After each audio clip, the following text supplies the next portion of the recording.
السلام علیکم ورحمۃ اللہ۔ الحمدللہ رب العالمین، الصلاۃ والسلام علی سید المرسلین وعلی آلہ وصحابہ اجمعین، اما بعد۔ ہر قسم کی تعریف اور شکر اللہ رب العزت کے لیے لائق اور زیبا ہے، جو ساری کائنات کا ایک و تنہا خالق، مالک، مربی اور منتظم ہے۔ درود و سلام ہو انبیاء اکرام پر، خصوصاً نبی مکرم رحمۃ للعالمین امام الانبیاء محمد رسول اللہ صلی اللہ علیہ وسلم پر اور آپ کے اصحاب پر۔ عزیز بچوں، اس علم کے سفر میں آپ سب کا استقبال ہے۔ اہلاً و سہلاً مرحبا۔ اللہ رب العزت کا بہت بڑا احسان اور شکر ہے کہ اللہ نے اپنے دین کا علم حاصل کرنے کے لیے ہم سب کو یہاں پر جمع کیا۔ اللہ سے دعا ہے کہ اللہ رب العزت جو ہم علم حاصل کر رہے ہیں اس پہ ہمیں عمل کی توفیق عطا فرما، ہمیں علم عطا فرما اور اس پہ عمل کی توفیق عطا فرمائے، آمین یا رب العالمین۔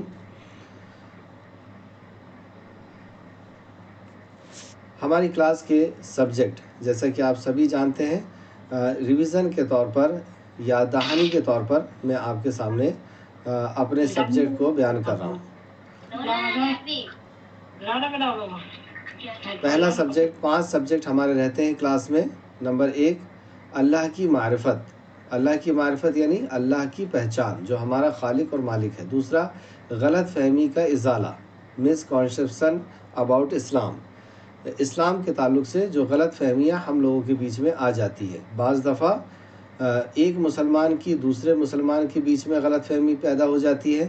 بعض دفعہ ہماری خود اسلام کے کسی عمل کو لے کر کے غلط فہمی پیدا ہو جاتی ہے، اور بعض دفعہ مسلمان اور غیر مسلمان کے بیچ میں غلط فہمی پیدا ہو جاتی ہے، اور وہ غلط فہمی صحیح علم نہ پہنچنے کی وجہ سے ہوتی ہے، یا علم نہ پہنچنے کی وجہ سے ہوتی ہے جس کا دور کرنا ضروری ہے۔ اگر دور نہیں کیا گیا تو پھر رشتے کمزور ہو جاتے ہیں۔ تیسرا ہمارا سبجیکٹ رہتا ہے اسلام کی خوبی۔ ہمیں اگر اسلام کی خوبیاں پتہ چلے گی تو ہم اپنے آپ کو خوش نصیب سمجھیں گے کہ ہم مسلمان ہیں، اور اسلام پر عمل کرنے کو اپنا شرف سمجھیں گے، اپنی اچھائی سمجھیں گے۔ چوتھا، قرآن اینڈ ماڈرن سائنس۔ سائنس سے ہم لوگ بہت زیادہ متاثر ہوتے ہیں، سائنٹسٹوں سے بہت متاثر ہوتے ہیں، ان کی ایجادات سے، ان کی انوینشن سے، لیکن جب ہمیں پتہ چلے گا کہ ہمارے پاس جو کلام ہے اللہ سبحانہ و تعالیٰ کا قرآن، اس کے اندر وہ ساری سائنٹیفک باتیں نوٹ ہیں جس کو آج سائنٹسٹ لاکھوں روپے خرچ کر کے اور کئی زندگیاں لگا کر کے جس کھوج کو لے کر کے آتے ہیں، جس بات کو لے کر کے آتے ہیں، وہ بات پہلے سے اللہ رب العزت نے اس کلام کے اندر درج کی ہوئی ہے۔ تو یہ پڑھ کر کے بھی ہمیں خوشی ہوگی کہ سائنس کی بہت بڑی کتاب، جو اصل جو کتاب ہے یہ تو دستور حیات ہے، لیکن اس کے اندر سائنٹیفک ایسی باتیں بھی موجود ہیں جو آج بھی سائنس جہاں تک نہیں پہنچ پایا اور جہاں تک پہنچ گیا ہے۔ پانچواں، اسلام کی تاریخ۔ اسلام کی یعنی مسلمان کی تاریخ کیا ہے، مسلمان کیا ہے نا، اس کا پچھلا گزرا ہوا ماضی کیا تھا، یہ بھی ہمیں اس اسلام کی تاریخ سے پتہ چلتا ہے۔ ہم لوگ کیا سمجھتے ہیں کہ مسلمان یعنی چھوٹے موٹے کام کرنے والا، غریب، ٹھیلا چلانے والا، یا رکشہ بنانے والا، یا رکشہ چلانے والا، لیکن اسلام کی تاریخ پڑھ کر کے ہمیں پتہ چلے گا کہ ہمارے صحابہ کیسے تھے، کس طرح انہوں نے زندگی گزاری اور زندگی دنیا والوں کو کیا دیا۔ اس طریقے سے ہمارے جو لیڈرز گزرے ہیں جنہوں نے ہندوستان کے اندر ہندوستان کی کامیابی کے لیے اور ہندوستان کی آزادی کے لیے کیا کچھ انہوں نے قربان کیا ہے، اور اسی طریقے سے ہمارے کون کون سے سائنٹسٹ گزرے ہیں۔ تو جب یہ سبجیکٹ آپ پڑھیں گے کہ کون کون سے سائنٹسٹ گزرے ہیں، تو ایسے ایسے سائنٹسٹ گزرے ہیں جو آج ایجادات ہمیں نظر آ رہی ہے، زیادہ تر ہمارے مسلمان سائنٹسٹوں کی ہے جو عالم اور حافظ تھے۔ چلیں کلاس شروع کرتے ہیں۔ پہلا سبجیکٹ ہمارا اللہ کی معرفت۔ اللہ کی معرفت حاصل کرنا کیوں ضروری ہے؟ ہم نے اپنے کلاس کا موضوع کیوں رکھا؟ تو اللہ کی معرفت ہماری زندگی کے کامیابی کے لیے، زندگی میں سکون اور اطمینان کے لیے اور ہر ضرورت کے لیے سب سے پہلی ضرورت ہماری یہی ہے کہ ہمیں اللہ کی معرفت ہو۔ جب بچہ شعور کی عمر کو پہنچتا ہے تو اس کو سب سے پہلے اس کے ماں باپ کی معرفت کرائی جاتی ہے. معرفت یعنی پہچان کرائی جاتی ہے. آپ دیکھیں گے جب آپ کے چھوٹے بھائی بہن جیسے جیسے بڑے ہوتے ہیں تو سب سے پہلے ان کو بتایا جاتا ہے یہ امی ہے یہ ابو ہے. کیوں بتایا جاتا ہے؟ کیونکہ ان کی ضرورت امی ابو ہی پورا کریں گے. ان کو اسکول میں ایڈمیشن کرانا ہے، ڈریس لینا ہے، کھانے پینے کا ان کا انتظام کرنا ہے، رہنے کا انتظام کرنا ہے، تو یہ سب کون کرتا ہے؟ امی ابو ہی کرتے ہیں. امی ابو کے علاوہ جو روڈ پر چل رہے ہیں، سڑک پر چل رہے ہیں، آپ ان سے 10 روپے بھی مانگیں گے تو وہ دیں گے نہیں. اس لیے امی ابو کی پہچان کرانا ہوتا ہے. دوسرا، امی ابو کے احسانات، امی ابو کی محبت، امی ابو کی جو دی ہوئی چیزیں ہیں ان سے ہمیں امی ابو سے محبت ہوتی ہے اور ہم ان کا لحاظ کرتے ہیں اور ان کی نافرمانی سے ڈرتے ہیں کہ ہمارے ابو ناراض ہو جائیں گے، اس لیے ہم ان کی نافرمانی سے ڈرتے ہیں، امی کی نافرمانی سے ڈرتے ہیں. تو جو نعمتیں امی ابو نے ہمیں دی ہیں وہ اللہ کے حکم سے یا صرف یہ سبب ہے، اصل دینے والا تو اللہ ہے. تو اللہ رب العزت کی معرفت اگر ہمیں ہوگی، اللہ کی پہچان، تو ہمیں اللہ کی پہچان تو زیادہ ضروری ہے. تو اللہ کی ہمیں پہچان ہوگی کہ اللہ نے ہمیں کیا دیا ہے. یہ کان، آنکھ، دل کس نے دیا؟ ہاتھ، اپنے ہاتھ کی طرف دیکھیں، کس نے بنایا یہ ہاتھ؟ آپ کا چہرہ کس نے بنایا؟ ہاتھ اور پیر کس نے؟ یہ سب تو اللہ نے بنایا ہے، اللہ نے دیا ہے. تو جیسے جیسے ہمیں اللہ کی معرفت ہوتی ہے کہ یہ سب سورج، چاند، زمین، پانی، ہوا، کھانا، یہ سب اللہ نے بنایا ہے، تو اب ہمیں اللہ سے محبت ہوگی. پھر جب ہمیں پتہ چلے گا کہ اللہ بھی ہم سے محبت کرتا ہے، اللہ ہم سے محبت کرتا ہے، جبھی تو ہمیں یہ ساری چیزیں دیا ہے. امی ابو ہم سے محبت کرتے ہیں اس لیے ہمارے لیے صبح سے شام تک کام کرتے ہیں اور وہ چیزیں کلیکٹ کرتے ہیں جو اللہ نے دیا ہے. تو اللہ نے یہ سب دیا ہے، اس کا مطلب کیا ہے کہ اللہ ہم سے محبت کرتا ہے.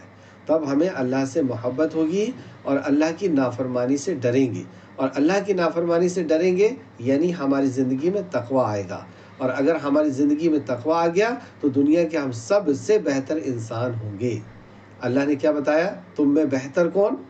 سید، خان، پٹھان، یا دولت مند، یا ڈگری والا، یا علم والا؟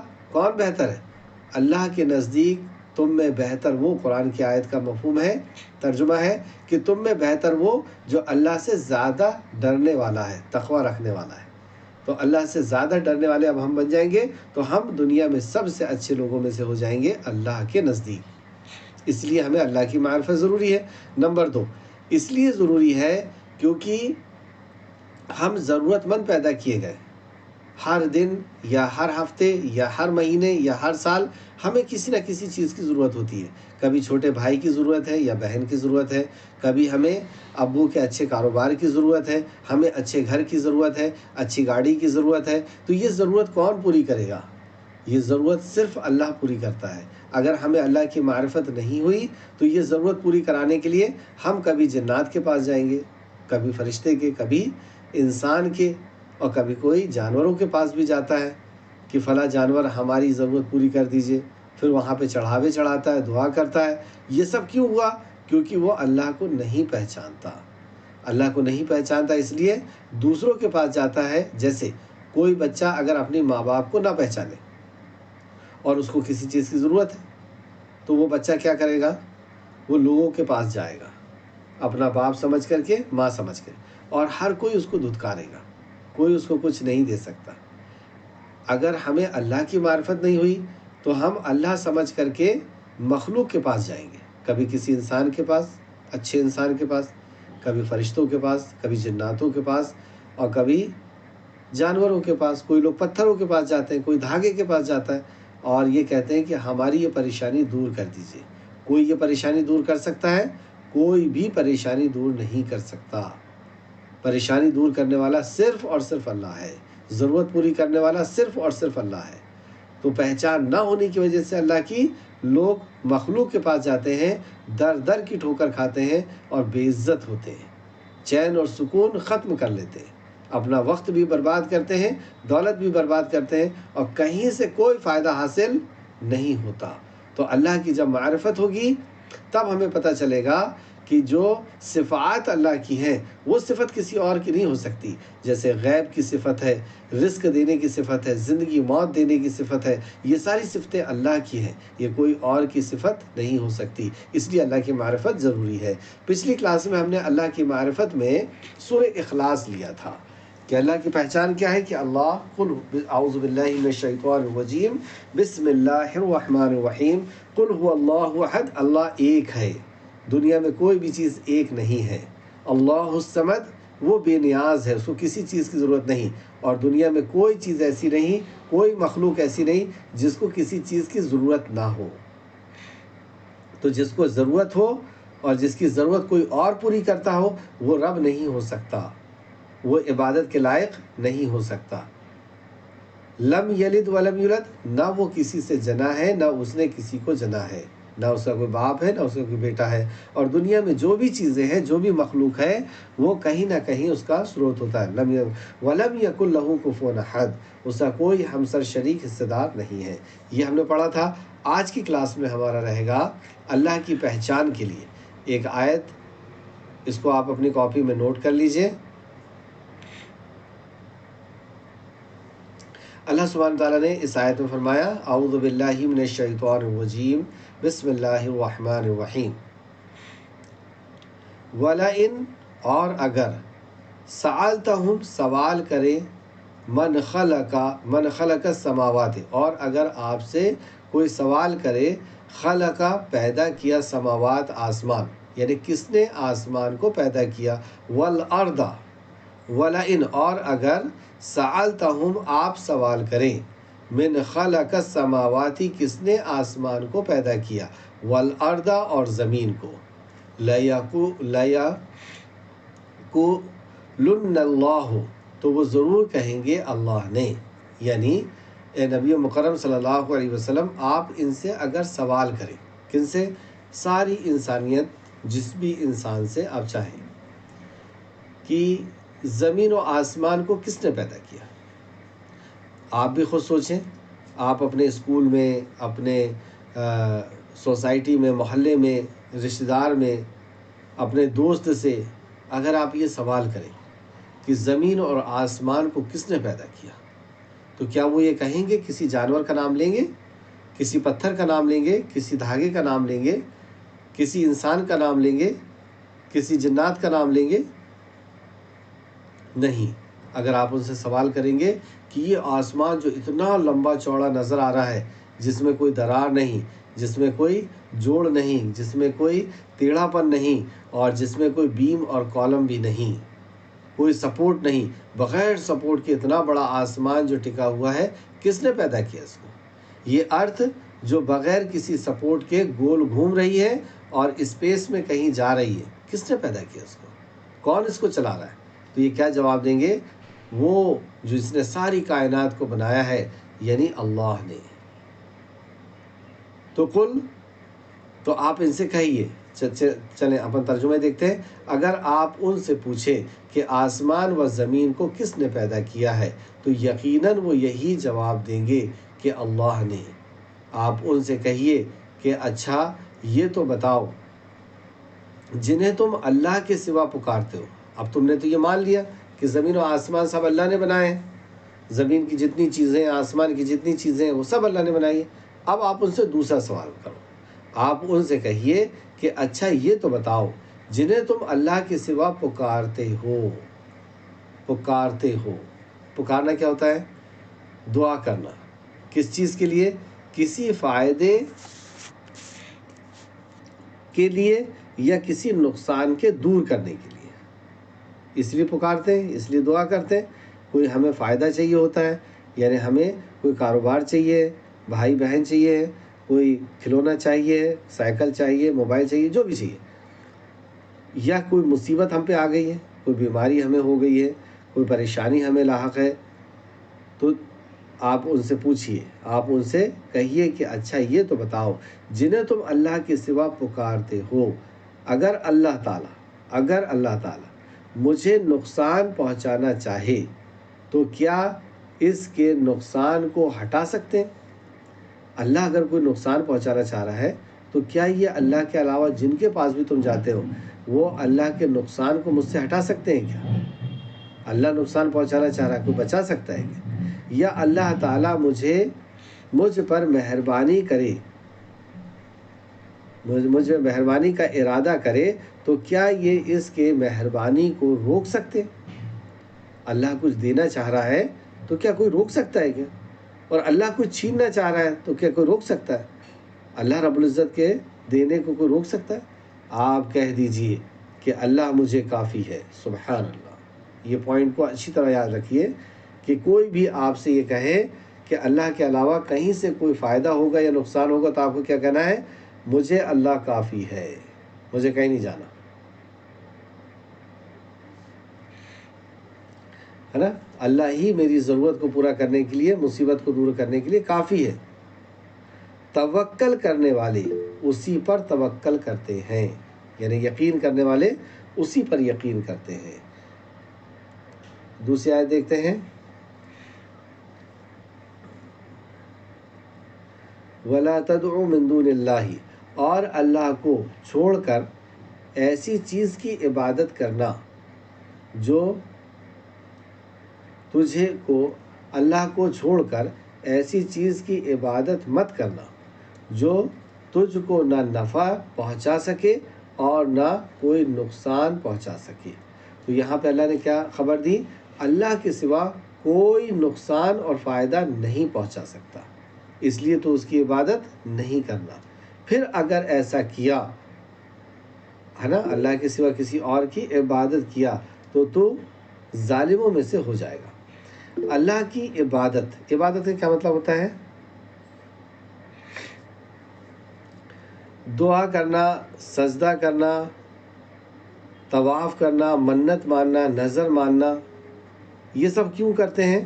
یہ سب اس لیے کرتے ہیں کسی فائدے پر کا یقین، امید رکھنا، کسی فائدے کو حاصل کرنے کے لیے یا کسی نقصان کو دور کرنے کے لیے لوگ دعا کرتے ہیں، سجدہ کرتے ہیں، طواف کرتے ہیں، منت مانتے ہیں، نظر مانتے ہیں اور بھی دوسری چیزیں کرتے ہیں۔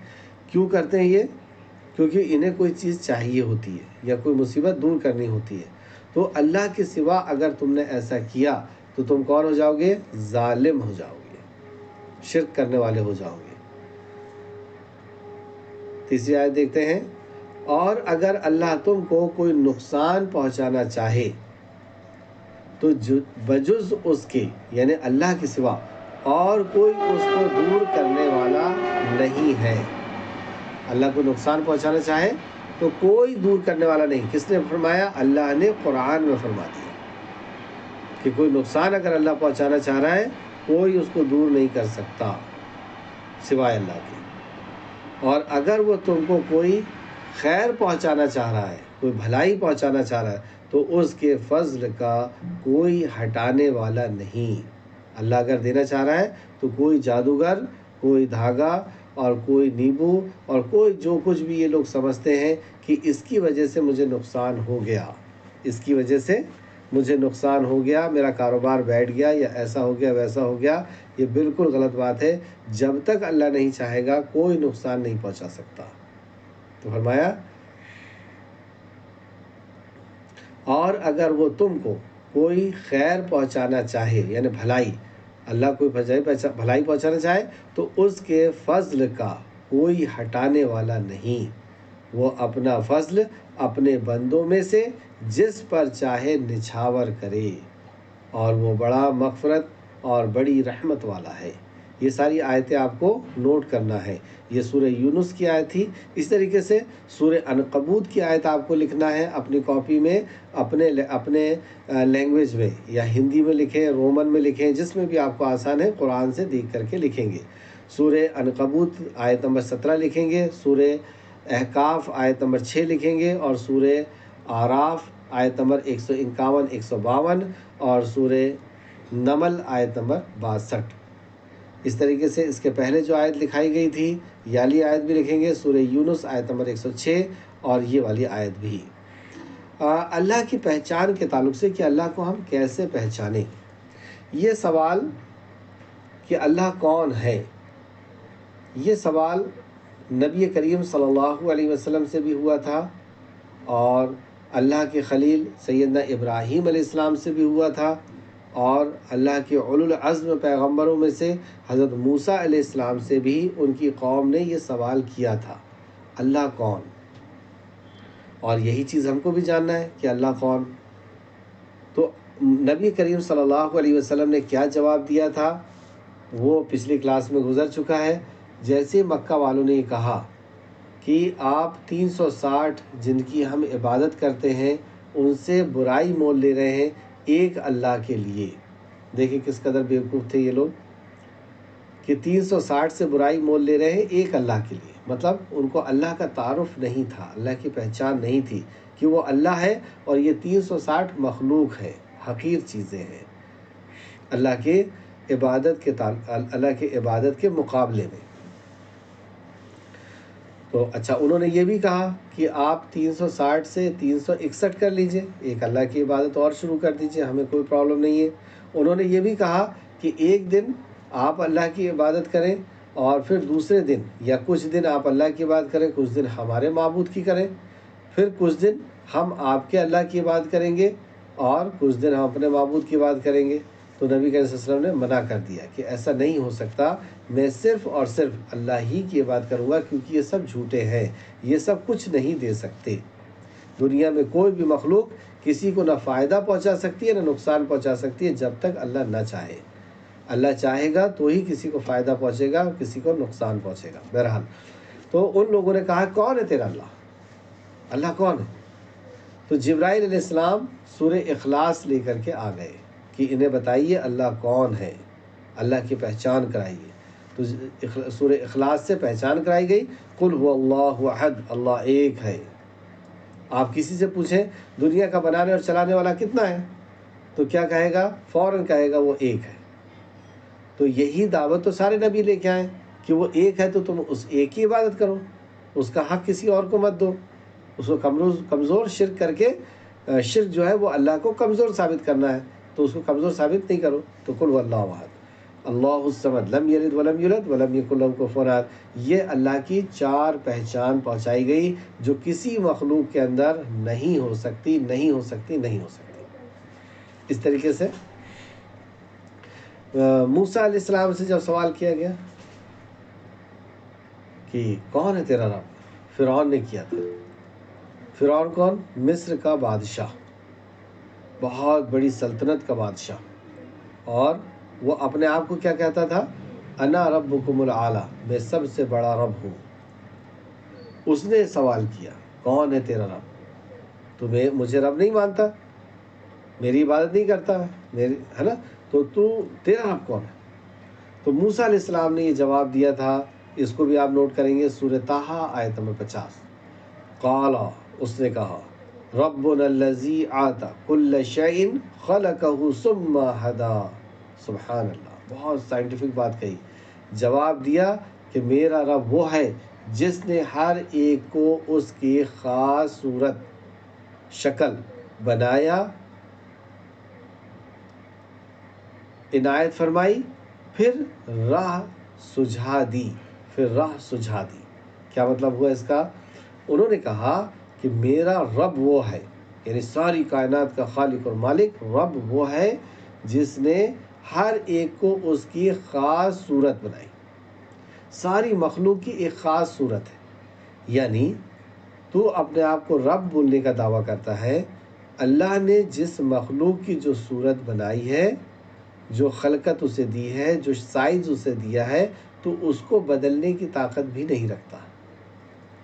اللہ نے اگر چیونٹی کی سائز جو رکھ دی ہے، اگر تم اس کو شکر کے ڈبے میں بھی ڈال دو گے اور دن رات وہ شکر کھائے گی تو بھی وہ چیٹا نہیں بن سکتی۔ یہ میرا رب ہے کہ جس کو جو سائز دے دیا ہے، جو صورت دے دی ہے، تم پوری دنیا مل کر کے اس کو بدل نہیں سکتے۔ شیر کی جو صورت ہے تم اس کو بکری کی صورت نہیں کر سکتے، شیر کے سر میں تم سینگ نہیں لگا سکتے، اور ہرن کی سر سے تم سینگ ہٹا نہیں سکتے۔ تم ہرن کو خوب کھلا کر کے اور نیل گائے نہیں بنا سکتے، بکری کو خوب کاجو کشمش کھلا کر کے تم گائے نہیں بنا سکتے۔ میرا رب وہ ہے جس نے ہر مخلوق کا اندازہ ٹھہرا دیا اللہ اکبر. تو اپنے لیے اولاد، فرعون کی اولاد نہیں تھی، تو کیا پتہ چلا کہ تو اپنے لیے اولاد پیدا نہیں کر سکتا. اولاد پیدا کرنا تو بہت دور کی بات ہے. میرے رب نے جو پیدا کیا ہے تو اس کو بدل بھی نہیں سکتا. میرا رب وہ ہے. پھر اس کے بعد اس سے بڑی بات اور کیا کہی، پھر وہ اس کو راہ دکھاتا ہے. اللہ اکبر. بچوں اس پہ آپ لوگ بہت غور کریے اور ریسرچ کریے، غور فکر کریے کہ اللہ نے جس کو، جو بھی مخلوق ہے، انسان اور جن کو چھوڑ کر کے جتنی بھی مخلوق ہے، ان کو راہ سجھا دی ہے. جیسے ہرن کو کیا کھانا ہے، بکری کو کیا کھانا ہے، شیر کو کیا کھانا ہے، کیسے سونا ہے، کیسے جاگنا ہے، کیسے چلنا ہے، کہاں رہنا ہے، یہ ان جانوروں کو کوئی بتاتا نہیں ہے. ایک مرغی کا بچہ ہے، چھوٹا سا ہے، اس کو کیا کھانا ہے کیا نہیں کھانا کوئی نہیں بتاتا. کون بتاتا ہے پھر اس کو کہ تمہارے لیے حلال ہے یہ حرام ہے. آپ شیر کو باندھ کر کے رکھیں اور وہ بھوکا مر جائے گا لیکن سبزی نہیں کھائے گا. بکری کو آپ باندھ کر کے رکھیں اور اس کو جو ہے گوشت کھلانا چاہیں، بھنا ہوا تلا ہوا، مر جائے گی لیکن گوشت نہیں کھائے گی. کس نے بتایا اس کو کہ تیرے لیے حلال ہے تیرے لیے حرام ہے؟ یہ ہے وہ اللہ. اس کو سردی ہوتی ہے بکری کو، کبھی ٹھنڈ لگتی ہے، کبھی بارش لگتی ہے، اس کو کبھی جو ہے کچھ بیماری ہو گئی، پیٹ درد ہو رہا ہے، اسے کیا کھانا ہے، کون سی جڑی بوٹی کھانا ہے، اسے کون بتاتا ہے؟ یعنی اس کے دماغ میں ایک ڈاکٹر بھی بیٹھا ہوا ہے کہ تمہیں یہ بیماری ہوئی تم یہ کھا لو، اور وہ بالکل تر و تازہ لگتی ہے. جانور دیکھیں آپ جنگل کے، وہاں کوئی ہاسپٹل نہیں ہوتا، کتنے اچھے سے رہتے ہیں. تو انہیں پتہ ہے کہ ان کو کس طریقے سے جینا ہے. ایک واقعہ بتا کر کے میں آگے چلوں گا. ایک بار کیا ہوا کہ سائنٹسٹ یہ ماننے کو تیار نہیں تھا کہ اس کا مالک اس کے برین میں فیڈ کر دیتا ہے کہ کس طریقے سے زندگی جینا ہے. کیونکہ وہ جو سائنٹسٹ تھا، اکثر سائنٹسٹ تو پوری دنیا کے بنانے چلانے والے کو قبول کرتے ہیں، لیکن کچھ ایسے سرفرے ہوتے ہیں، کچھ لوگ ایسے ہوتے ہیں جو یہ کہتے ہیں دنیا اپنے آپ بن گئی ہے، اپنے آپ چل رہی ہے. تو اس نے ریسرچ کیا، اس نے ثابت کرنے کی کوشش کر رہا تھا کہ کوئی بتاتا چلانا تو نہیں ہے، کوئی ہے ہی نہیں. تو اس نے ایک ٹڈی پر ریسرچ کیا. ٹڈی کیا ہوتا ہے؟ ایک کیڑا ہے جو چھوٹے کیڑوں کو کھاتا ہے، اور جب اسے بچے ہوتے ہیں تو بچے ہونے کے بعد وہ فوراً مر جاتا ہے. تو اس کے بچوں کی پرورش کیسے ہوگی؟ تو وہ کیا کرتا ہے، چھوٹے چھوٹے کیڑے مکوڑوں کو ادھمرا مار کر کے، پورا نہیں مارتا، پورا مارے گا تو چیٹی لے جا لے گی، اور پورا نہیں مارے گا تو وہ خود ہی بھاگ جائیں گے. تو ادھمرا مار کر کے اپنے چاروں طرف چھوڑ دیتا ہے. پھر بچے ہوتے ہیں اور وہ مر جاتا ہے. تو یہ بچے تھوڑی دیر کے بعد ہوش میں آتے ہیں اور پھر وہ اپنی جو شکار ہے ادھمرے، اسے وہ کر لیتے ہیں، کھا لیتے ہیں. تو سائنٹسٹ کا یہ کہنا تھا کہ اس کو کوئی دوسرا ٹڈی بتاتا ہے کہ تیرے ساتھ ایسا ہوگا، اس لیے وہ ادھمرا مار کر کے آس پاس چھوڑتا ہے. تو اس نے کیا کیا کہ جیسے ہی ٹڈی کے بچے ہوئے، ایک بچے کو اس نے فوراً اٹھا کر کے لیب میں لے کے چلا گیا. کوئی دوسرے ٹڈی کو دیکھنے بھی نہیں دیا، نہ ان نے ان کو دیکھا نہ ان نے ان کو دیکھا. اب جب لیب میں لے کے گیا تو سب سے پہلے چیلنج یہی تھا کہ یہ کھائے گا کیا، کون بتائے گا اس کو کیا کھانا ہے. تو اس کے سامنے اس نے دانے ڈالا جو مرغیاں کھاتی ہیں، مرغی کے بچے کھاتے ہیں. پھر اس کے بعد اس نے پتی رکھا جو بکریوں کے بچے کھاتے ہیں.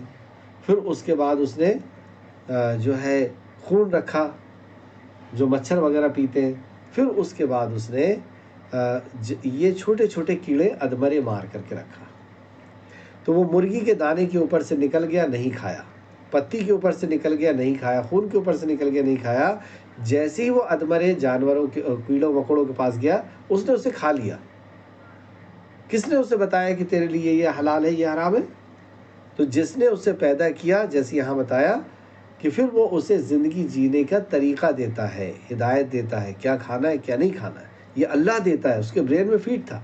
اب جب یہ بڑا ہوا تو سائنس کے طریقے سے اس کو پریگننٹ کیا. اب اسے بچے ہونے والے تھے. تو جب بچے ہونے والے تھے تو اس نے ویسے ہی ادھمرے مار کر کے کیڑے مکوڑے چاروں طرف چھوڑا اور جیسی بچے ہوئے ویسی یہ مر گیا. کس نے اسے بتایا کہ تیرے ساتھ ایسا ایسا ہوگا؟ یہ ہے وہ اللہ کہ جس نے ہر مخلوق کو بنایا اور اس کو ایک سائز دیا، اس کو ایک ڈیزائن دیا، اس کو ایک شکل و صورت دی، اور پھر اس کی زندگی جینے کا طریقہ دیا. اب میں نے جیسے کہا تھا انسان اور جنات کو چھوڑ کر کے.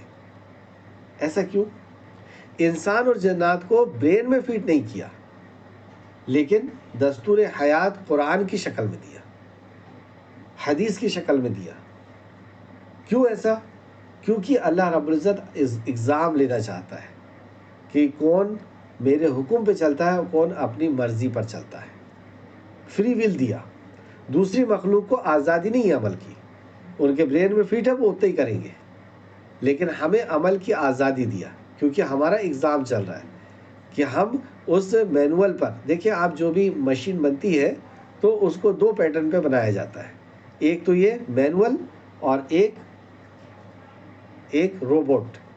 روبوٹ کو کچھ بتانا نہیں پڑتا، اس کے اندر ہی فیڈ کر دیتے ہیں پروگرامنگ کہ روبوٹ کو ایسا ایسا ایسا ایسا کرنا ہے. تو یہ ساری مخلوق کو اللہ نے عمل کی آزادی نہیں دی، ان کے برین میں فیڈ کر دیا. لیکن انسان یہ مینول کی طرح ہے. جیسے آپ مشین خرید کر کے لاتے ہیں، واشنگ مشین، تو اس کے ساتھ ایک بکلیٹ آتی ہے کہ اس کی بٹن ایسی ہے، اس کو اس طریقے سے چلانا ہے، اس کو اتنا ٹیمپریچر دینا ہے، اتنا لائٹ وہ کرنٹ دینا ہے، فلاں فلاں فلاں. تو اس کے حساب سے آپ اس کو چلاتے ہیں. تو ایسی یہ انسان جو ہے اللہ نے بنایا ہے اور اس کے ساتھ ایک بکلیٹ دی ہے کہ اس کو کیسے آپریٹ ہونا ہے، اس کو کیا کھانا ہے، کیا نہیں کھانا ہے، کیا پینا ہے، کیا نہیں پینا، کیا سوچنا ہے، کیا نہیں سوچنا، امی کے ساتھ کیسے رہنا، ابو کے ساتھ کیسے رہنا، پڑوسی کے ساتھ کیسے رہنا، بزنس کیسے کرنا ہے، ایک دیش واسی کے ساتھ کیسے رہنا ہے. یہ پورا مینول اس کے اندر لکھا ہوا مینول ہے، یعنی وہ قرآن ہے. اور قرآن پر کیسے عمل کرنا ہے وہ سکھانے کے لیے ایک بہترین ٹیچر دیا، اور وہ کون ہے؟ محمد الرسول اللہ صلی اللہ علیہ وسلم، جنہوں نے اس قرآن پر عمل کر کے بھی دکھا دیا. چلیں یہ سبجیکٹ کو ہم کمپلیٹ کرتے ہیں. اور تیسرا فرعون نے ابراہیم علیہ السلام سے بھی یہ سوال ہوا. تو یہ سوال میں اگلی کلاس میں لے لوں گا کہ ابراہیم علیہ السلام سے بھی سوال ہوا تھا تیرا رب کون ہے، اور انہوں نے جواب دیا تھا. اس پہ وقت زیادہ ہو چکا ہے، اس لیے ہم دوسرے موضوع پہ آتے ہیں، غلط فہمی کا ازالہ. جو غلط فہمی ہو جاتی ہے اس سے کیا نقصانات ہوتے ہیں؟ اگر ہمارے اور دوسرے مسلمان کے بیچ میں اسلام کو لے کر، پہلے تو ہمارا ہی غلط فہمی اگر ہو گئی اسلام سے کہ اسلام میں یہ قانون ٹھیک نہیں ہے، اسلام کا یہ حکم ٹھیک نہیں ہے، غلط فہمی ہو گئی کہ اسلام ٹھیک نہیں ہے، تو کیا ہوگا؟ اسلام سے ہمارا تعلق کمزور ہو جائے گا. ہم اسلام سیکھیں گے نہیں، پڑھیں گے نہیں، اسلام کے جیسے دکھنا پسند نہیں کریں گے. اور اگر اس کا ازالہ نہیں ہوا تو ہم اسلام سے اپنا تعلق بھی توڑ سکتے ہیں، اس کو اگر ختم نہیں کیا گیا اس غلط فہمی کو. تو اسی طریقے سے ایک مسلمان کا دوسرے مسلمان کے بیچ میں بھی غلط فہمی ہو جاتی ہے. ایک فرقے والے کی دوسرے فرقے والے سے غلط فہمی ہو جاتی ہے. وہ یہ سوچتا ہے یہ نبی کو نہیں مانتے، کبھی وہ سوچتا ہے یہ صحابہ کو نہیں مانتے. تو یہ غلط فہمی. تو ہماری آپس کی دوسرے فرقوں کی بھی غلط فہمی دور ہونی چاہیے. اسی طریقے سے ہندو اور مسلمان کے بیچ میں بھی غلط فہمی ہو جاتی ہے. وہ یہ سمجھتے ہیں کہ وہ یہ چاہتے ہیں مسلمان کی یہ ختم ہو جائے، مار ڈالے، وہ یہ چاہتے ہیں کہ یہ مار ڈالے. تو ہماری بھی غلط فہمی ہے کہ ہمارے ہندو بھائی یہ چاہتے ہیں کہ مسلمان مر جائے، اور مسلمان یہ چاہتے ہیں کہ ہندو. یہ غلط فہمی ہے کہ ان کو نقصان پہنچے، یہ تباہ ہو جائے. تو یہ اگر ہمارے اور ان کے بیچ میں غلط فہمی ہے یا ان کی اسلام کو لے کر کے غلط فہمی ہے تو اس کا دور ہونا بھی ضروری ہے. اگر یہ دور نہیں ہوئی تو کیا ہوگا؟ ہمارے تعلقات کمزور ہو جائیں گے اور ہم لوگ ایک دوسرے کے دشمن ہو جائیں گے، جس سے ہمارے معاشرے میں یعنی سوسائٹی میں سکون اور اطمینان ختم ہوگا، یونٹی ختم ہوگی، ایکتا ختم ہوگی، اور ہمارے ملک کی ترقی رک جائے گی. ہم لوگ آپس میں لڑنے میں لگے رہیں گے تو ہمارے ملک کا نقصان ہوگا، ترقی ختم ہو جائے گی. اس لیے اس غلط فہمی کو دور کرنا. چلیں آج ایک غلط فہمی ہم لیتے ہیں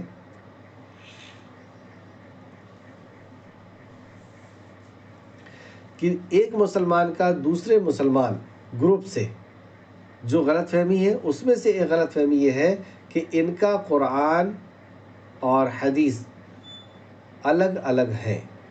یہ غلط فہمی ہے کہ ان کی قرآن الگ ہے، وہ فرقے کی قرآن الگ ہے، اور ان کی حدیث کی کتاب الگ ہے، ان کی حدیث کی کتاب الگ ہے. یہ غلط فہمی ہے. اب اس غلط فہمی کو کیسے دور کریں؟ کوئی بھی غلط فہمی کیسے دور ہوتی ہے؟ جیسے کسی نے یہ کہا کہ آپ کا کان کوے نے لے گیا، اب آپ کوے کے پیچھے دوڑ رہے ہیں کہ میرا کان لے گیا، میرا کان لے گیا. یہ بیوقوفی ہے. آپ کو کیا کرنا چاہیے تھا؟ اپنے کان میں ہاتھ لگانا تھا. ارے کان تو میرے پاس ہے. یعنی یہ افواہ ہے، یہ غلط فہمی ڈالی جا رہی تھی کہ میرا کان کوے نے لے گیا، جبکہ میرے پاس تو کان ہے. تو آپ نے کیا کیا؟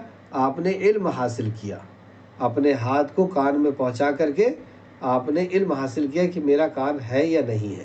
تو عقل مندی کیا ہے کہ ہم علم حاصل کریں. کیسے علم حاصل کریں گے؟ آپ سبھی کے پاس کم سے کم 10 جوڑے کپڑے تو ہوں گے، کم سے کم 10 جوڑے.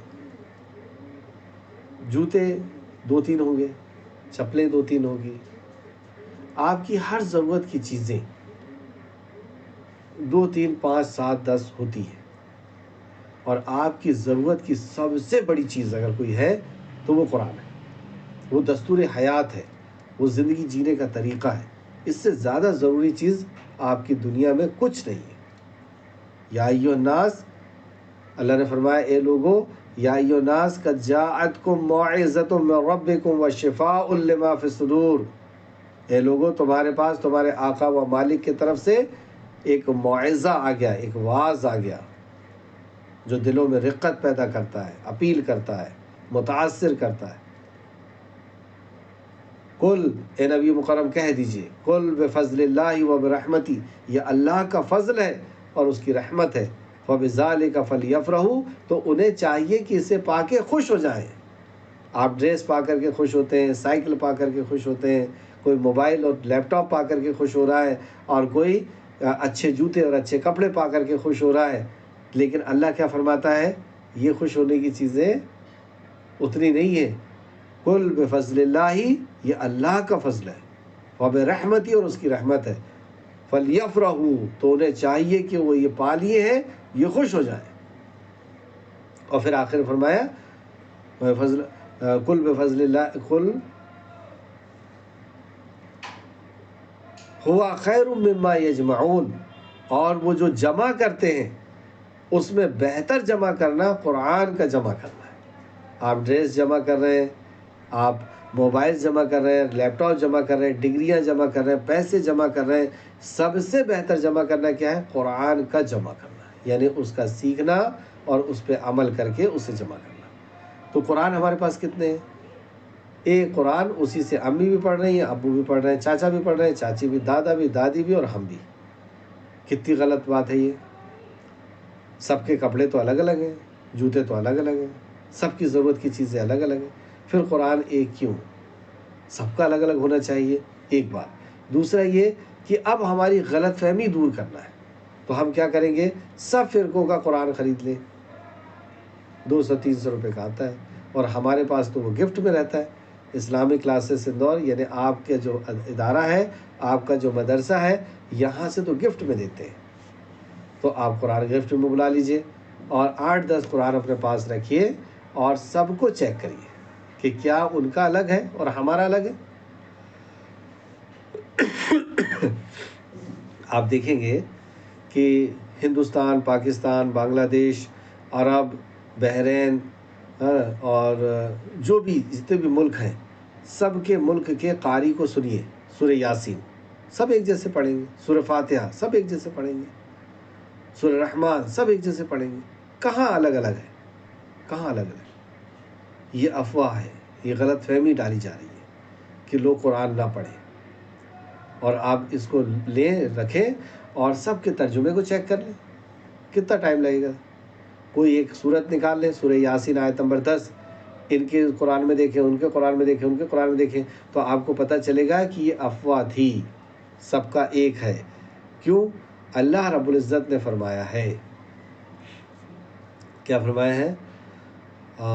سورہ ہجر آیت نمبر 9، اِنَّا نَحْنُ نَزَّلْنَا الذِّكْرَ وَإِنَّ لَهُ لَحَافِظُونَ، ہم نے ہی اس قرآن کو نازل فرمایا ہے، اوترت کیا ہے، اتارا ہے، اور ہم ہی اس کی حفاظت کریں گے۔ تو اب اس کی حفاظت اللہ کر رہا ہے، پھر کوئی بدل کیسے سکتا ہے کہ ان کا سورہ یاسین بدل گیا، ان کا سورہ رحمان بدل گیا، ان کا سورہ فاتحہ بدل گیا؟ کوئی بدل نہیں سکتا، اللہ نے نازل کیا ہے اور اللہ ہی حفاظت کرے گا۔ کچھ لوگ یہ کہتے ہیں حدیث الگ الگ ہے۔ آپ مدرسے میں جائیے، سب کے مدرسے میں، اور کہیے کہ حدیث کی کتاب سب سے بڑی کتاب کون سی ہے، وہ فوراً بتائیں گے۔ اس کو نوٹ کر لیجئے، یہ آپ کے ایگزام میں آئے گا۔ تو آپ سب مدرسے میں جائیں اور ان سے کہیں کہ ہمارے فرقے کے اندر حدیث کی سب سے بڑی کتاب کون سی ہے، سب سے معتبر کتاب، بڑی سے مراد معتبر کتاب، فوراً کہے گا بخاری، اس کے بعد مسلم، ترمذی، ابو داؤد، ابن ماجہ، سنن نسائی، سب ایسی کہیں گے۔ اب آپ کہیں کہ بخاری شریف کی حدیث نمبر 25 بتائیے، پھر دوسرے مدرسے میں جا کے پوچھیے، تیسرے میں پوچھیے، چوتھے میں پوچھیے، سب وہی حدیث بتائیں گے۔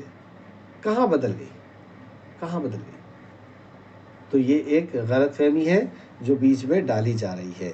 یہ غلط فہمی اچھے مسلمانوں کے دماغ کے اندر ہے کہ ان کی حدیثیں الگ ہوتی ہیں، ہماری الگ ہوتی ہیں، ان کا قرآن الگ ہے، ہمارا قرآن الگ ہے۔ تو اس غلط فہمی کو اپنے اندر سے بھی دور کرنا ہے اور اپنے مسلمان بھائی کے اندر سے بھی دور کرنا ہے، انہیں لانا ہے گھر اور سب قرآن کھول کر کے دکھا دینا ہے، دیکھو حدیثی کتابیں آپ کھول کر کے دکھائیں، دیکھو۔ اور ہماری لائبریری میں، ہمارے گھر میں تو قرآن بھی بہت سے ہونا چاہیے اور حدیثیں کی ساری کتابیں ہونا چاہیے، بخاری بھی ہو، مسلم بھی ہو، ترمذی بھی ہو، ہے نا، رکھیں گے انشاءاللہ۔ اللہ سے دعا کریے کہ اللہ رب العزت ہمیں جب بھی سہولیت دے گا تو ہم اللہ کے نبی کی باتوں کی کتاب، اللہ کے نبی کی باتوں کی کتاب کا کیا نام ہے؟ حدیث، اور ویسے بھی وہ اللہ کی بات ہے، انداز رسول اللہ کا ہے، اور اللہ کی بات یعنی قرآن، تو قرآن و حدیث کو ہم اپنے گھر میں رکھیں گے انشاءاللہ، اور اس کے مطابق علم حاصل کریں گے اور عمل کریں گے۔ چلیں آگے چلتے ہیں۔ تیسرا ہمارا موضوع ہے اسلام کی خوبیاں۔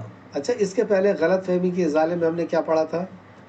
اس کے پہلے غلط فہمی کے ازالے میں ہم نے پڑھا تھا کہ لوگ جو ہے مسلمان گندے ہوتے ہیں، مسلمان علاقے گندے ہوتے ہیں۔ تو کیا یہ بات صحیح ہے؟ اگر ہم اس میں علم حاصل کریں تو ہمیں پتہ چلے گا 57 کنٹری مسلمانوں کی ہے، کوئی بھی کنٹری گندی نہیں ہے۔ اگر مسلمان گندے ہوتے یا مسلمان علاقے گندے ہوتے تو اسلام دوبارہ پیدا ہوا یا دوبارہ پھیلنا شروع ہوا عرب سے، مکہ سے، تو مکہ سب سے گندا ہونا تھا، مدینہ سب سے گندا ہونا تھا، لیکن وہاں تو ایک بھی کچرا جو ہے وہ روڈ پہ نظر نہیں آتا۔ تو پتہ یہ چلا کہ مسلمان گندے نہیں ہوتے، ان کو تو پاکی اور صافی پتہ ہوتی ہے کہ کیسے پاک رہنا ہے۔ گندا رہتا ہے غریب ایریا، غریب علاقہ گندا ہوتا ہے، وہ مسلمان کا ہو یا غیر مسلمان کا ہو، کیونکہ غریب لوگ کم جگہ میں زیادہ لوگ رہتے ہیں اور ان کی گندگی گورنمنٹ بعض دفعہ صاف نہیں کرواتی ہے یا کمزور رہتی ہے اس معاملے میں۔ اور ایسے ہی ہر دن، ہر ہفتے آپ کو ایک غلط فہمی بتائی جائے گی۔ عورتوں پہ ظلم ہوتا ہے نا، مسلمان 4 شادی کرتے ہیں اور مسلمان غیر مسلمان کو کافر کہتے ہیں، اور مسلمان میں، اسلام میں جہاد ہے اور کٹو کاٹو مارو، یہ ساری غلط فہمیاں ایک ایک کر کے آپ کو ہر ہفتے بتائی جائے گی انشاءاللہ، ٹھیک ہے؟ آگے چلتے ہیں۔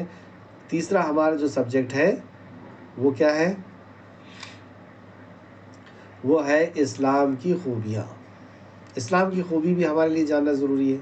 اسلام کی خوبی جاننا کیوں ضروری ہے؟ انسان جس چیز کی خوبیاں دیکھتا ہے یا سنتا ہے اس کو اختیار کرنا چاہتا ہے۔ انسان جس چیز کی بھی تعریف سنتا ہے، خوبی سنتا ہے، اس کے جیسا بننا چاہتا ہے، اس کو اختیار کرنا چاہتا ہے۔ تو آپ اکثر اگر بچوں سے پوچھیں، میں اکثر اسکولوں میں بچوں سے پوچھتا ہوں آپ کیا بننا چاہتے ہیں، آپ کیا اختیار کرنا چاہتے ہیں؟ کون سا سبجیکٹ، کون سی فیلڈ آپ اختیار کرنا چاہتے ہیں، کیا بننا چاہتے ہیں، وہ فوراً بغیر سوچے سمجھے کہتے ہیں ڈاکٹر. کیوں؟ کوئی کسی نے اس کی کاؤنسلنگ تو نہیں کیا. پھر وہ ڈاکٹر کیوں بننا چاہتا ہے؟ کیونکہ اس نے ڈاکٹر کی خوبی لوگوں سے سنا ہے، ڈاکٹر کی خوبی دیکھا ہے کہ یہ لوگوں کا فائدہ کرتا ہے، یہ ایک ٹیبل پر خوبصورت سی بیٹھتا ہے اور یہ صرف لکھتا ہے اور چیک کرتا ہے اور پیسے ملتے ہیں اور اس کا بنگلہ ہوتا ہے، گاڑی ہوتی ہے. یہ ساری چیزیں دیکھ کر کے وہ امپریس ہوا اور اس کی خوبی دیکھ کر کے وہ ایسا بننا چاہ رہا ہے. مسلمان کی خوبی اس کو پتہ نہیں، اسلام کی اسے خوبی پتہ نہیں، اس لیے نہ وہ اسلام مسلمان جیسا دکھنا چاہتا ہے نہ مسلمان بننا چاہتا ہے، خوبی پتہ نہیں اس کو. تو اس سبجیکٹ میں ہم دیکھیں گے کہ اسلام کی کیا خوبی ہے. جب آپ کو پتہ چلے گا اسلام کی کیا خوبی ہے تو آپ سب سے پہلے مسلمان بننا چاہیں گے. بعد میں ڈاکٹر، انجینئر، مینیجر سب بنیں گے. پہلے کیا بننا چاہیں گے؟ مسلمان. اور مسلمان بننے کے لیے اسلام کا علم حاصل کرنا پڑتا ہے، اس پر عمل کرنا پڑتا ہے. اسلام کسی ذاتی برادری کا نام نہیں ہے، اسلام ایک طرح کی کانسیپٹ اور اس پہ عمل کا نام ہے، علم اور عمل کا نام ہے. اور وہی آپ کی کلاس ہے، تعلیم اور تربیت. جو ہم تعلیم حاصل کریں اسلام کی، اس پر ہم عمل کریں. تو اسلام کی خوبی میں آج ایک خوبی ہم دیکھیں گے، جیسے پچھلے میں ہم نے دیکھا تھا کہ اسلام کی خوبی یہ ہے کہ اسلام سب کو بھائی کہتا ہے. آپس میں سارے آدم ذات ایک دوسرے کے بھائی ہیں. اسلام سب کو علم حاصل کرنے کا کہتا ہے. اسلام سب کے لیے ایک جیسا ہے. اور بھی بہت ساری چیزیں ہم نے اسلام کی خوبی میں پچھلے ٹائم پڑھ چکے ہیں. آپ اس کی جو ریکارڈنگ ہے وہ سنیے گا. آج ہم دیکھتے ہیں اسلام کی سب سے بڑی خوبی کہ اسلام میں توحید یعنی ایک رب کی عبادت ہے.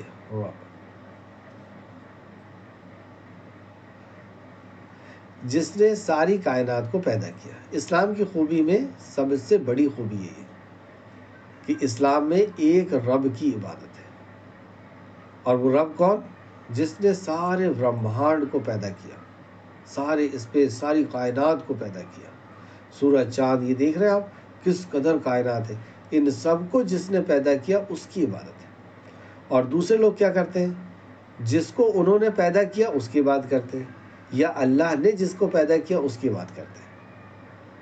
یعنی ہم کریٹر کی بات کرتے ہیں، وہ کریشن کی بات کرتے ہیں. ہم بنانے والے کی بات کرتے ہیں اور وہ بنی ہوئی چیز کی عبادت کرتے ہیں. کتنا بڑا فرق ہو گیا. ہم میں اور ان میں کیا فرق ہے؟ ہم ساری کائنات کے بنانے اور چلانے والے کو، یعنی ہم اسی کے بنانے اور چلانے والے کو، جو ہمارے سامنے کھڑا ہوا ہے اس کے بنانے اور چلانے والوں کی عبادت کرتے ہیں، اور وہ اپنے ہاتھ سے بنا کر کے اور اس کی بات کرتا ہے. کتنا بڑا فرق ہے. اور یہ سب سے بڑا فرق ہے. اس تعلق سے قرآن کی ایک آیت دیکھتے ہیں، سورہ بینہ آیت نمبر 22. لو کانوا فیما عالمۃ الا اللہ. اگر آسمان و زمین میں سوائے اللہ تعالیٰ کے اور بھی معبود ہوتے تو یہ دونوں درہم برہم ہو جاتے. بس اللہ تعالیٰ عرش کا رب ہے، ہر اس وصف سے پاک ہے، یعنی صفت سے، جو یہ مشرک بیان کرتے ہیں. یہاں پہ سمجھانے کے لیے اللہ سبحانہ تعالیٰ نے بتایا کہ زمین و آسمان کا اگر ایک کے علاوہ رب ہوتے،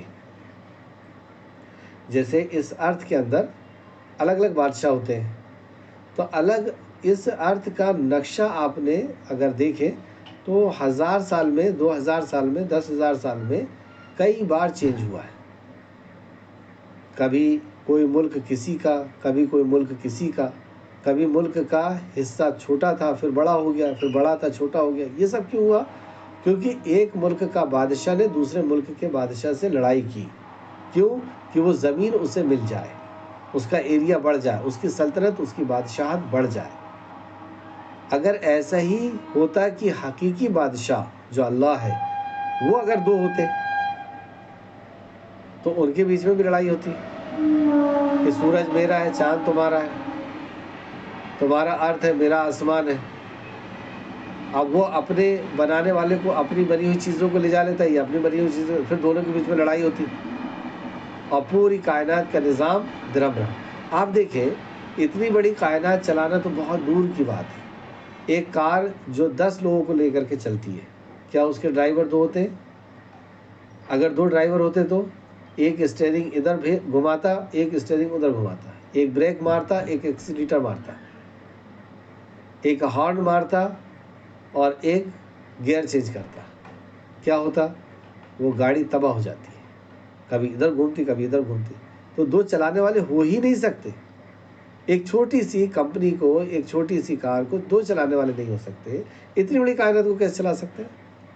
تو اتنی بڑی کائنات کو چلانے والے اگر 2 ہوتے تو انسان بھی 2 قسم کے ہوتے، ایک کا خون سفید اور ایک کا لال، ایک کی آنکھ، کچھ اور سب کے الگ الگ پروڈکٹ ہوتے نا، سیل لگی ہوتی، یہ فلاں کا ہے، یہ فلاں کا ہے، وچار ان کے. تو یہ ساری چیزیں کیا پتہ چلتی ہے کہ ایک ہی ہے.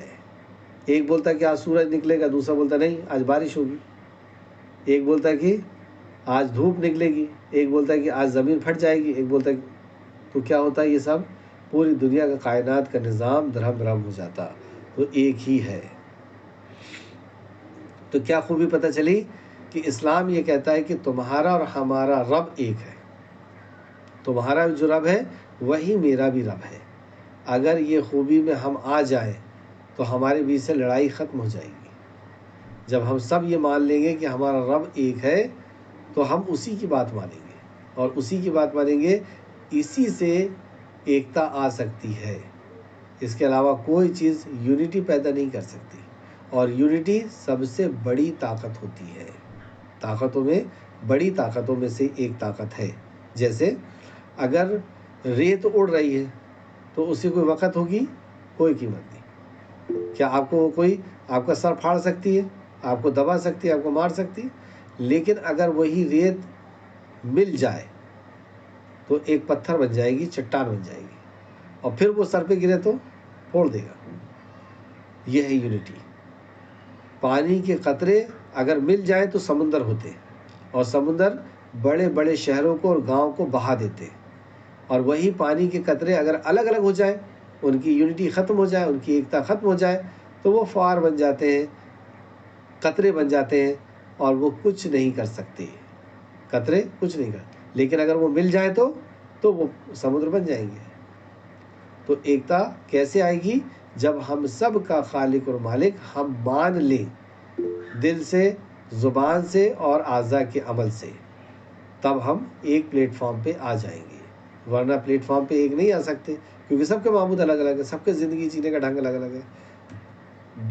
تیسرا موضوع، چوتھا موضوع ہمارا ہے قرآن اینڈ ماڈرن سائنس. قرآن میں سائنٹیفک کون سی باتیں ہیں؟ تو ہزاروں باتیں ہیں، جس میں سے ہم ایک بات آج لیں گے. اسلام اور ماڈرن سائنس، یہ سبجیکٹ ہم کیوں پڑھ رہے ہیں؟ یہ اس لیے پڑھ رہے ہیں، دیکھیں وقت آپ کا ہو چکا ہے، اس لیے اس کو آپ پڑھ لیجئے گا. اس لیے آگے میں چلتا ہوں.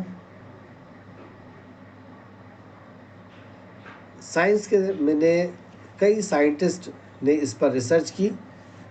کئی سائنٹسٹ ریسرچ کرتے کرتے بیچ میں مر گئے، پھر اس کے آگے سے دوسرے سائنٹسٹ نے ریسرچ کی، اور ملک کا لاکھوں ڈالر خرچ ہوئے. تب جا کر کے یہ پتہ چلا کہ دنیا گول ہے. اور یہ بات قرآن میں اللہ نے پہلے سے ہی فرما دی کہ دنیا گول ہے. کہاں فرمایا اللہ نے؟ سورہ لقمان آیت نمبر 39. کیا آپ نے نہیں دیکھا کہ اللہ تعالیٰ رات کو دن میں اور دن کو رات میں چھپا دیتا ہے، دن کو رات میں، رات کو دن میں چھپا دیتا ہے. سورج چاند کو اس نے فرما بردار کر رکھا ہے کہ ہر ایک مقررہ وقت تک چلتا رہا. دوسری آیت اور زیادہ کلیئر ہے. نہایت اچھی تدبیر سے اس نے آسمانوں اور زمین کو بنایا. وہ رات کو دن پر اور دن کو رات پر لپیٹ دیتا ہے. لپیٹ دیتا ہے. اس سے یہ پتہ چلا کہ وہ دن اور رات جیسے ہوتی ہے وہ لپٹتی ہے، چوکور نہیں ہے، گول ہے، گول چیز لپٹتی ہے نا، جیسے صافہ ہم باندھ رہے ہیں تو وہ گول اس کو باندھا جاتا ہے۔ چلے اس سے زیادہ بھی اور کلیئر بات بتاتے ہیں، ایک اور آیت دیکھیں، سورہ زاریات،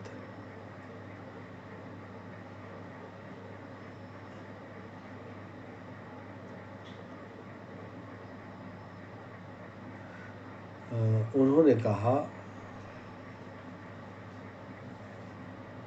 زمانے میں لوگوں کا خیال تھا کہ زمین چپٹی ہے، یعنی ایک پلیٹ کی طرح ہے۔ صدیوں تک لوگ دور دراز کا سفر کرنے سے ڈرتے تھے کہ کہیں وہ زمین کے کنارے سے نیچے ہی نہ گر جائیں۔ لیکن 1577 میں وائس ایڈمائرل سر فرانسس ڈریک نے زمین کے گرد سمندری سفر کر کے یہ ثابت کر دیا تھا کہ زمین گول ہے۔ قرآن کریم نے بھی 1400 سال پہلے اسی بات کو بیان کر دیا تھا۔ پارہ نمبر 21 سورہ لقمان آیت نمبر 29۔ أَلَمْ تَرَ أَنَّ اللَّهَ يُولِجُ اللَّيْلَ فِي النَّهَارِ وَيُولِجُ النَّهَارَ فِي اللَّيْلِ وَسَخَّرَ الشَّمْسَ وَالْقَمَرَ كُلٌّ يَجْرِي إِلَىٰ أَجَلٍ مُّسَمًّى۔ کیا تم نے نہیں دیکھا کہ اللہ ہی رات کو دن میں داخل کرتا ہے اور دن کو رات میں داخل کرتا ہے، اور اسی نے سورج اور چاند کو کام میں لگا رکھا ہے، ہر ایک وقت مقرر تک چل رہا ہے۔ دن کا رات میں اور رات کا دن میں آہستہ آہستہ بتدریج داخل ہونا یہ تبھی ممکن ہے جب دنیا گول ہو۔ اگر زمین چپٹی ہوتی تو رات اچانک دن اور دن اچانک رات میں تبدیل ہو جاتا اور تمام دنیا میں رات اور دن ایک ساتھ ہوتے۔ قرآن کریم اس آیت میں زمین کے کروی یعنی گول ہونے کی طرف اشارہ کرتا ہے۔ پارہ نمبر 23 سورۃ الزمر آیت نمبر 5۔ خلق السماوات والأرض بالحق يكور الليل على النهار ويكور النهار على الليل وسخر الشمس والقمر كل يجري لأجل مسمى۔ اسی نے آسمانوں اور زمین کو تدبیر کے ساتھ پیدا کیا ہے، اور وہی رات کو دن پر لپیٹتا اور دن کو رات پر لپیٹتا ہے، اور اسی نے سورج اور چاند کو کام میں لگا رکھا ہے، سب ایک وقت مقرر تک چلتے رہیں گے۔ اس آیت میں لفظ یکورو کا استعمال ہوا ہے، جس کا مطلب اوپر چڑھا ہونا یا کنڈل بنانا ہے، بالکل ایسے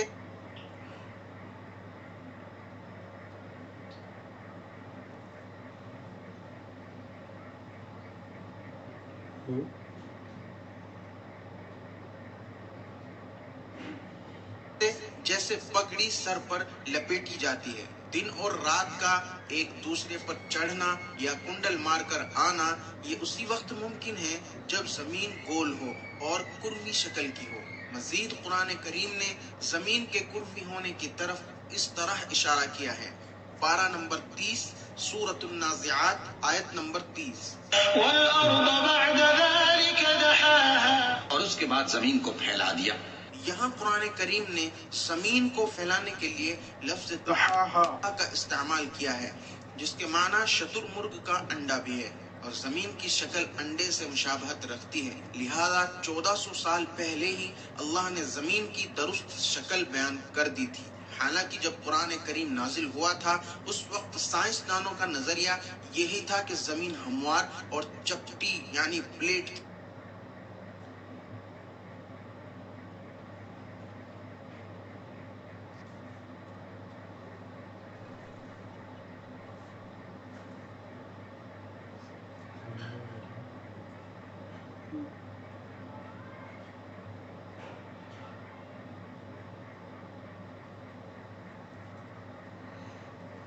جی، پانچواں ہمارا سبجیکٹ ہے، پانچواں ہمارا موضوع ہے اپنی تاریخ۔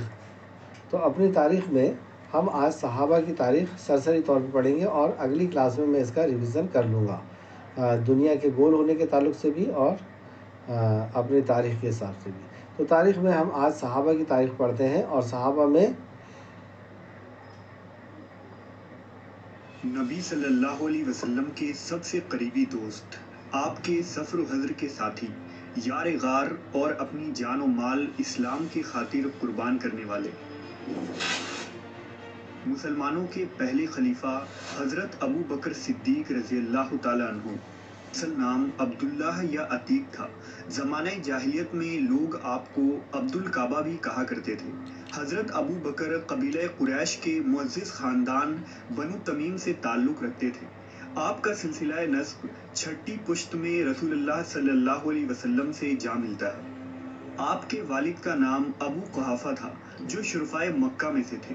ابو قحافہ نے فتح مکہ کے بعد اسلام قبول کر لیا تھا اور کافی لمبی عمر پائی تھی۔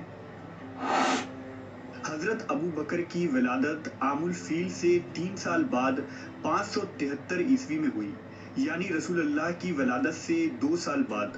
حضرت ابو بکر قبول اسلام سے قبل ایک کامیاب تاجر تھے۔ آپ ایک اعلیٰ اخلاق رکھنے والے شخصیت تھے، نہایت ہی رحم دل، دیانت دار، راست باز اور شریف النفس تھے۔ آپ کو زمانہ جاہلیت میں بھی شراب، بت پرستی اور فحاشی سے نفرت تھی۔ حضرت ابو بکر کا حلیہ مبارک بہت خوبصورت تھا۔ آپ کا رنگ سفید، جسم مبارک لاغر اور رخساروں پر گوشت کم تھے۔ آپ کی پیشانی ابھری ہوئی تھی اور بال گھنے تھے۔ آپ کو نبی صلی اللہ علیہ وسلم کے ساتھ بچپن سے ہی خاص لگاؤ اور خلوص تھا۔ آپ حضور کے قریبی ساتھیوں میں سے تھے اور اکثر تجارت کے سفر میں بھی حضور کے ساتھ جایا کرتے تھے۔ حضرت ابو بکر کو اہل عرب کے نسب کے بارے میں بہت علم تھا۔ آپ شاعری میں بھی بہت کمال رکھتے تھے۔ حضرت محمد صلی اللہ علیہ وسلم پر جب پہلی وحی نازل ہوئی تو آپ نے مخفی طور پر اپنے قریبی رشتہ داروں اور ساتھیوں کو اسلام کی دعوت دی، لہذا حضرت ابو بکر ابتدا میں ہی رسول اللہ صلی اللہ علیہ وسلم پر ایمان لے آئے۔ دراصل حضرت ابو بکر کا دل پہلے سے ہی صاف تھا اور حضور کی صحبتوں کی وجہ سے آپ کا دل اول دن سے ہی حضور کی طرف مائل ہو چکا تھا۔ حضرت ابو بکر نے مسلمان ہونے کے بعد اسلام کی اشاعت کے لیے جد و جہد شروع کر دی۔ آپ کی دعوت پر حضرت عثمان، حضرت زبیر، عبد الرحمن بن عوف اور سعد ابن ابی وقاص رضی اللہ عنہ جیسے بڑی شخصیت دائرہ اسلام میں داخل ہو گئے۔ حضرت ابو بکر نہایت ہی رقیق القلب تھے۔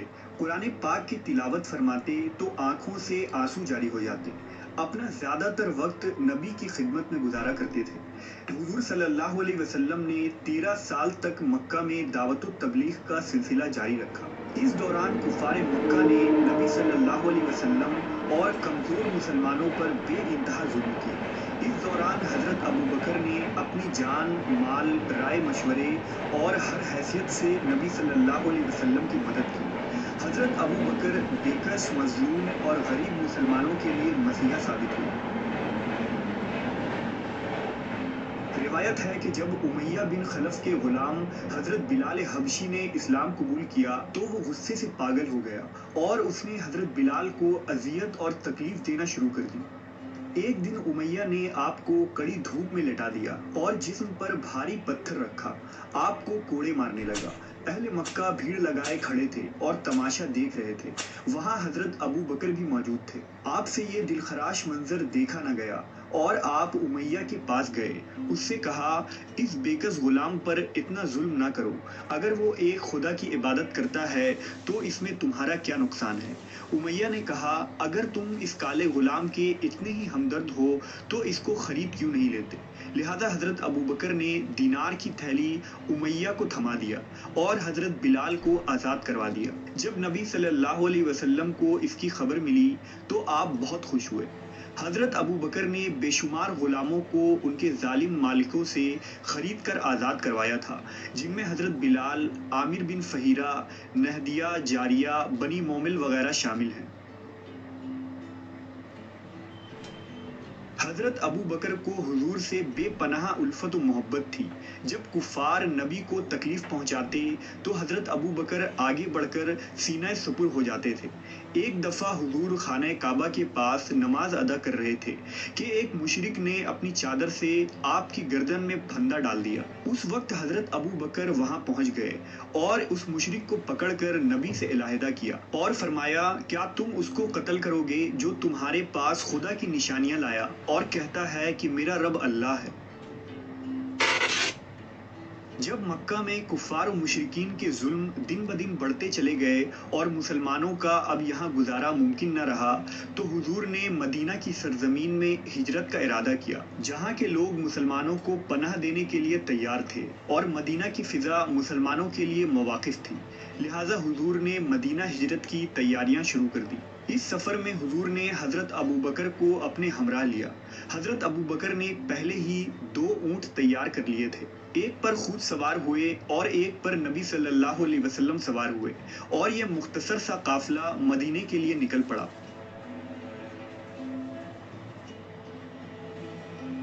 مکہ کے سرحدوں کو پار کرنے کے بعد آپ غار سور کے پاس پہنچے اور یہاں آرام کرنے کے لیے داخل ہوئے۔ غار سور میں حضور اکرم صلی اللہ علیہ وسلم اپنے رفیق اور ساتھی کے زانوں پر سر رکھ کر سو گئے۔ اتفاقاً اس حالت میں ایک زہریلے سانپ نے ایک سوراخ سے سر نکالا، لہٰذا حضرت ابو بکر نے اپنی جان کو خطرے میں ڈال کر اس پر پاؤں رکھ دیا تاکہ نبی کی نیند خراب نہ ہو، لہٰذا سانپ نے آپ کو کاٹ لیا۔ زہر اثر کرنے لگا اور درد سے آپ کے آنکھوں سے آنسو جاری ہو گئے۔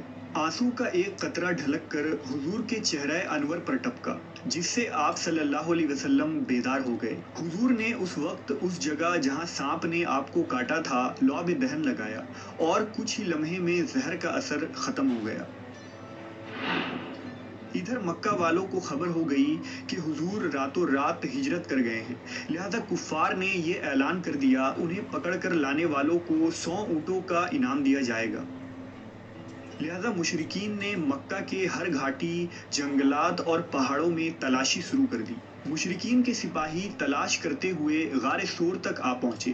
جب حضرت ابو بکر نے ان کی آنے کی آہٹ سنی تو گھبرا گئے اور بولے، اگر وہ ذرا بھی آگے آئیں تو ہمیں دیکھ لیں گے۔ اس پر نبی صلی اللہ علیہ وسلم نے فرمایا، مایوس نہ ہو، ہم صرف 2 نہیں ہیں بلکہ ایک تیسرا بھی یعنی اللہ ہمارے ساتھ ہے۔ اس پر حضرت ابو بکر کو اطمینان ہو گیا، لہٰذا وہ وہاں سے واپس لوٹ گئے۔ حضور اپنے ساتھی حضرت ابو بکر کے ساتھ اس غار میں 3 دن اور 3 رات مقیم رہے اور پھر آگے کا سفر شروع کیا۔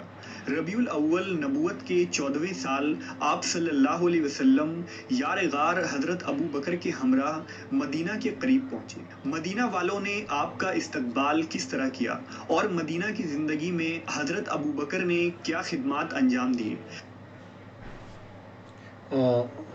ابھی وقت ہو گیا ہے، انشاءاللہ تعالی یہ 2 موضوع جو اس کے پہلے والا موضوع تھا اور یہ موضوع انشاءاللہ تعالی اگلے ہفتے ہم اس کو پھر سے سمجھیں گے۔ دنیا گول ہے کے تعلق سے سائنس کیا کہتا ہے اور اسلام نے پہلے ہی بتا دیا تھا، اور سیدنا ابو بکر کی کیا سیرت تھی، کیا آپ کا کردار تھا، کیسے آپ انسانیت کے لیے رہبر اور رہنما کے ساتھ ساتھ ان کے غمخوار بھی تھے اور ان کی مدد کرنے والے بھی تھے، کیا آپ کی کوالٹی تھی۔ انشاءاللہ تعالی اگلے ہفتے ہم اس کو پڑھیں گے۔ یہیں پر اپنے کلاس کا ہم اختتام کرتے ہیں اور اللہ سے دعا کرتے ہیں کہ اللہ رب العزت جو کچھ بھی ہم نے پڑھا اس پہ ہمیں مزید غور و فکر کرنے کی تو توفیق عطا فرما اور اس کے مطابق ہمیں عمل کرنے کی توفیق عطا فرما۔ آمین یا رب العالمین۔ السلام علیکم ورحمۃ اللہ وبرکاتہ۔